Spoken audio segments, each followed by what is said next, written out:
Hi there, this is Chris from PC Gamer, and I'm joined by Tom Senior to show you through the Twilight Arbor dungeon of Guild Wars 2. This is a level 50 dungeon that no one's ever seen before. We can show you up to the first boss. Just a note on the video, we had some recording difficulties when we actually got this footage. It was a problem with the machine, not the game itself, so we didn't know until we were recording, but there will be some frame rate slowdown, but we thought you'd like to see this dungeon anyway, so we thought we'd show you the video. Awesome. This is me running around in a puddle, waiting for my group to get together to start the dungeon. This is a Sylvari themed dungeon from a little bit later in the game. All of the dungeons in Guild Wars 2 in story mode, you're led by a member of Destiny's Edge, which is this like super hero group. They're the ones that disband before the start of Guild Wars 2, is that correct? Yeah. Back together. There's a novel where they kind of all come together and then they've kind of disbanded. Ritlock is, and there's one for each race, so Ritlock, and actually watch a cutscene. Good to see you, Logan. Now we can begin. Conniving vegetable. You never said anything about him being here. I asked him to attend. I need all of your help to deal with Fowlin. It sounds like this Fowlin and you have history. Fowlin is firstborn, like me. She's powerful and dangerous. But she wasn't always that way. When our race was new, we traveled together, her and I. Became close. We found a great darkness. I pulled back from it. Fowlin embraced it. She seduces others to unspeakable acts. I cannot stop her alone. That is why I need you, and Ritlock, and Logan. I will not work with this human. He'll desert us again. I did what I had to do. And you can do this without me. If I see you again, Logan, I will carve you. So that's Destiny's Edge disbanding again. Oh man, not again. Can't stay together. I think the backstory is that Logan, who's the human member, actually abandoned the group during a big fight in the book, and now Ritlock, who hasn't forgiven him for it, has also abandoned. Ritlock being the char member of the group. Okay. Played by Steve Blum, famous grunt from Mass Effect, hence the really voice. So why are we here? What's the? So we're tracking down a sort of an evil Sylvari called Fowlin, who, well, the Sylvari are the sort of a really young race. It's interesting. They're kind of Guild Wars to take on elves, but instead of being incredibly old, they're incredibly young, and they've never really encountered things like death or evil before. So they're the leaf people. Yeah, they're made of trees. Yeah. But and so this is all inside one massive tree. This dungeon. Oh, cool. Which is hence the Twilight Arbor. Hell of a lot of punching spiders. I'm playing a Guardian, who is a kind of magic-based melee character, really good at putting up shields and things. And I'm playing with 4 members of the Guild Wars 2 QA team who run these dungeons all the time. So we make pretty quick progress. They know exactly what's coming. They do this 4 times a day. Yeah. So this is how they introduced a mechanic, which is rescuing Sylvari prisoners from these pods. And every time you open one of these pods, there's a chance that the person inside will be a bad guy, right? So it's another mob to fight. Otherwise, there's a chance that there'll be a good guy, in which case you get a buff, which means that if you run out of health, you'll get all your health back. Wow, that's potentially awesome. Yeah. And the odds of that happening are kind of like a closely guarded secret, but it's this kind of risk-reward thing of freeing the prisoners and getting the awesome buff versus having to fight another mob, which if you're in the middle of a tough fight can be difficult. So how challenging are these fighters compared to most villains you'd encounter, like at level 50? We are clearing. It's not. Actually, to be honest, it's not that different from clearing sort of regular event mobs. We're kind of using the same strategies we would be. You can see the markings on the ground for where AOE is coming in. Yeah. I'm currently using two-handed sword, which allows me to throw out this AOE. Oh, so here we got we've got 3 saved ones in a row, which is statistically unlikely. Good go. And then and a bad guy. So when does that buff kick in? Is it just when you're... It's immediate. Well, you get it immediately and your entire team gets it. Yeah. Or I think maybe in a radius around the original thing. But the idea is to try and use it as sort of a backup, right? So you kind of like try and stock up on it before you go and pick on the boss. Yeah. So these guys individually aren't much of a problem, but we can't fight too many at once. The health bars are pretty chunky. I'm in a sort of DPS mode at the moment, so I've got a two-handed sword, which allows me to do AoE, and I can still sort of plant down some shields and do some healing stuff, but it's nowhere near as effective as it would be if I had a shield. And that's because we're only fighting sort of one enemy at a time. But even then, you can see I'm losing big chunks of health. I'm being supported by a warrior who's placing that banner down, the banner of defense, which is again helping. And we've also got a necromancer with us as well, and a thief. I guess the thing we always talk about with Guild Wars 2 is that no one has, everyone can do a bit of everything. So yeah. Do you still take roles within this group, so that if there's someone who's dedicated to supporting you? It's less cut and dry than other MMOs. Like it's more about making sure that you can handle different kinds of damage wherever that comes from.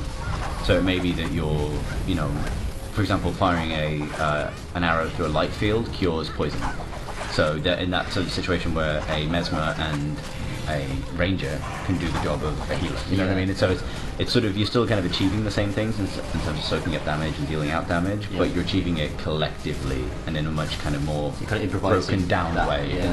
It's not sort of a one ability that does this one thing. It's kind of the way things kind of interact with each other, which is really cool. Before you went into this dungeon, did you divvy up, like, say you're going to be the guy who goes in and does AoE DPS? Or not really, actually. I was kind of being run through this thing pretty quickly by these guys, and I sort of settled into using my shield. You see, I switched over to hammer and shield now. That gives you access to a different ability. So my 1 and 2 and 3 abilities are based on my hammer, which are kind of defensive and about kind of stacking up buffs on my allies, I think, the hammer. And then my 4 and 5 are my shield abilities, which allow me to bash enemies and deflect damage, and also put down a massive shield that affects my entire group. Okay. So much more supportive than your double-handed sword. Yeah, I mean, I'm basically specialising in being the person who doesn't fall over. Or maybe falls over a little bit, but just like go back up straight away because of the buff. Yeah. So how easy is it to switch between those? Do you have 2 weapon sets? That's you have 2 weapon sets. It depends on your character. Engineers don't. But it's I think it's the tilde key, which allows you to instantly switch between weapons, and there's a perfunctory cooldown. Here we're fighting these spell blossoms, which do huge amounts of damage to you if you don't take them out first. Yeah. I think the idea is that people will kind of learn these techniques as they go through the dungeon and figure out kind of what order to do this stuff in. So when we were in the office doing this, the guys actually yelled at me at that point. Just jump over there. Whack them down.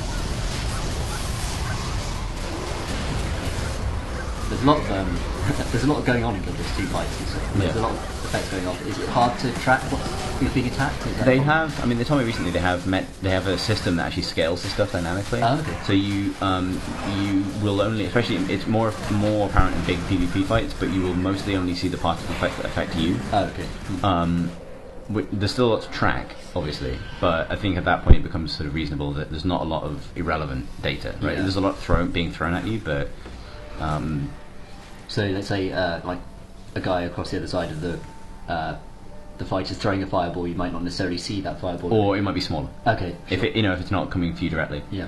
So this is the first boss, and this is about as far as we can show in this dungeon, unfortunately. But this Spider Queen is all about kind of trying handling these minions, which are being mopped up really effectively by our elementalist. You see a big patch of fire and that sort of flame that just kills them as they come out, I guess. Yeah. Where I'm sort of, I guess, moving into a tanking role, like you were talking about people filling roles, but I've just decided to hold this person here and constantly remove conditions for myself. This dungeon is really about being able to deal with poison.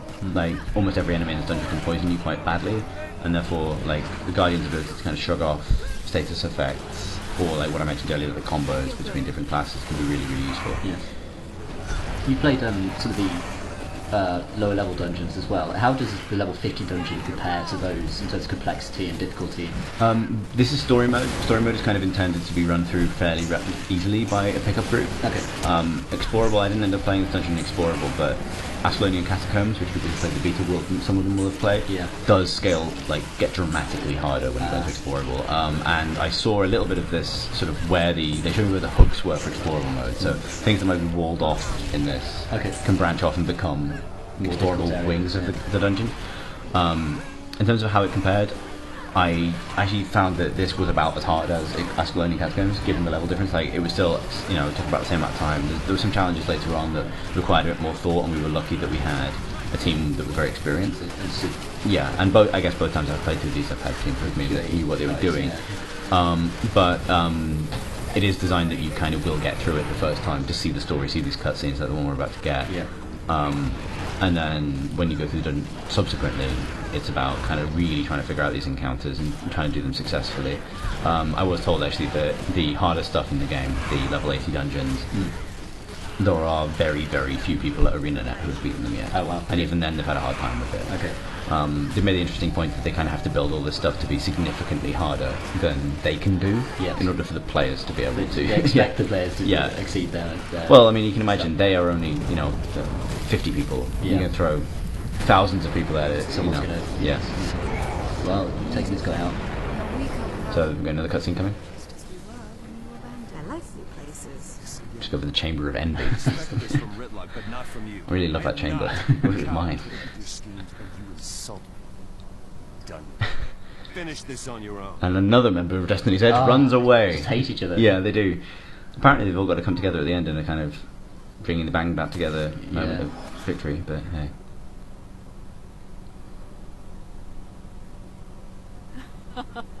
Hello, dear heart. I see your friends have already abandoned you. How does it feel? Fallon, it is time to end this madness. The madness is yours. You rely on others when you know you belong here. With me. I've moved on. We shall see, dear heart. We shall see. 3 of my champions are here. I look forward to seeing how you and your remaining allies fare against them. and unfortunately, that's about as far as we can show you in this dungeon. But I'm guessing you fight all those We champions. do fight all 3 champions. Who'd have thought- Interestingly, though, that's the same structure as Ascalonian Catacombs, where there are Ah. also 3 bosses. So it'll be interesting to see if that's the kind of structure they roll out across the board. Yeah. Risky strategy here of opening both boxes at once and losing. Yeah, you got both mobs. Yeah, Damn it. indeed. Normally not a good idea to try and open those things in the middle of fights, but when you roll with QA guys, QA guys, you do, yeah. you do what you like. So yeah, and here we go. Now I'm about to finish the episode, so thank you for watching, and keep checking PCGamer.com for the rest of Guild Wars 2 week. Absolutely. Bye! Goodbye.